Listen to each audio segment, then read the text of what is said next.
Hero Rajendra Prasad నర్సరావుపేటలోని Shri Abhayanjaneya స్వామి వారిని దర్శించుకున్నారు.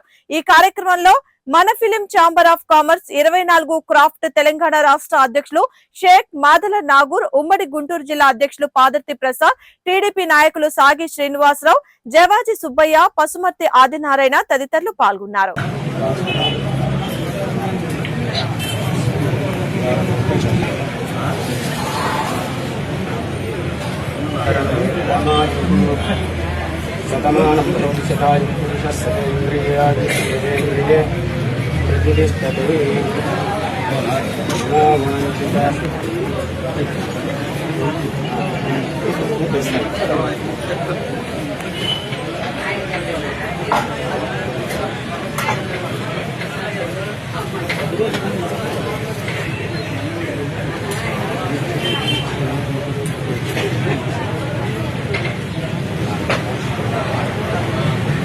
నాలుగు